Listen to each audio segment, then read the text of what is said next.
Mesdames, Messieurs, bonjour et bienvenue à la une des journaux africains. Tel que je l'avais annoncé depuis la semaine dernière, GSTV Bénin entame à compter de cette semaine une revue de presse panafricaine, notamment les mardis et les jeudis. Merci donc de prendre rendez-vous avec nous. Donc du Bénin en Côte d'Ivoire, passant par le Togo, sans oublier les informations au Mali, au Niger et au Sénégal.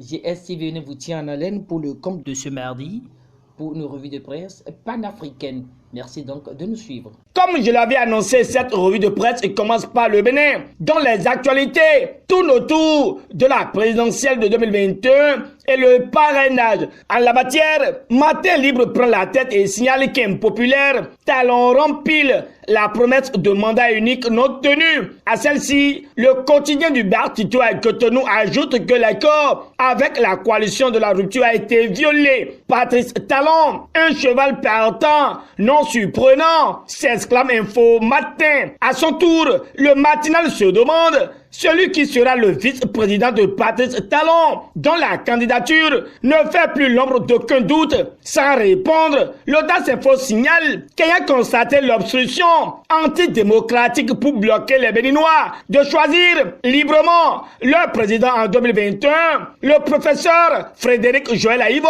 décide d'exploser le parrainage. Opinant également sur le parrainage, objet de plusieurs critiques, et sa mise en application en 2021, Dynamisme Info confie que la position de la Cour constitutionnelle est attendue pour situer l'opinion sans répit. Le Béninois libéré ajoute que le formulaire pour le parrainage est de plus en plus précis. Alors que Mode cette info nous sort du parrainage et prend la rencontre de Talon avec les centrales syndicales comme un ouf de soulagement, Point Média note déjà qu'il y a mal donne dans la mise en œuvre des assurances du chef de l'État sur la reconduction des aspirants. La FENACEPIB monte au créneau et dénonce rallonge Point Média. À présent, quittons le Bénin pour le Togo, où un bras de fer serait en vue entre les syndicats d'enseignants et le gouvernement. Là-dessus, Liberté se prononce et titre qu'il n'y a pas de rentrée sans prime du domaine éducatif à celui politique, et le médium nous signale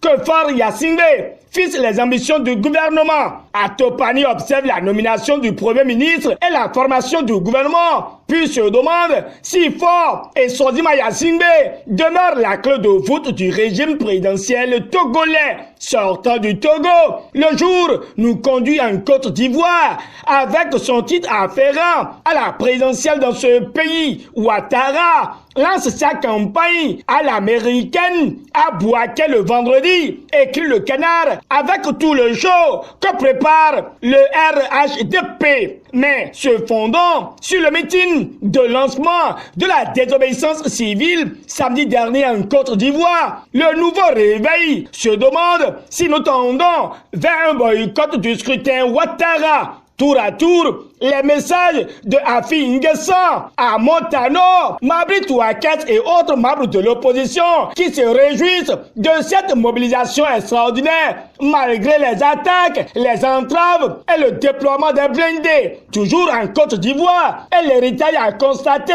une action des microbes, Machette Nyambro, contre l'opposition ivoirienne. Ouattara quitte dans ça, s'exclame le Canard, qui sait que cela ne l'honore pas du tout. Un tour au Niger et le Sahel. Depuis la présidence de la République nous apprend que le chef de l'État préside une réunion avec les acteurs du secteur de l'énergie. Se ralliant aux journaux précédents, le quotidien numérique descend au Mali et rapporte que le chef de l'État ghanéen dit avoir bon espoir d'une transition réussie. Heureux, le sursaut précise que le Mali a libéré un dangereux djihadiste. Le journal renseigne sur comment il a participé à l'attaque de Grand Bassam, son identité, son organisation, ses réseaux dévoilés par le sursaut. Terminons cette revue de presse panafricaine avec l'Union qui nous signale que le président gabonais Ali Bongo Ondimba rend hommage aux forces de défense et de sécurité. Le même journal aborde l'échec des panthères du Gabon devant les écureuils du Bénin et précise qu'il lui faudra montrer un autre visage le mois prochain avec la Gambie. Mesdames, Messieurs, ainsi s'achève cet élan panafricain de JS TV Bénin. Merci de nous avoir suivis. Au revoir et à demain.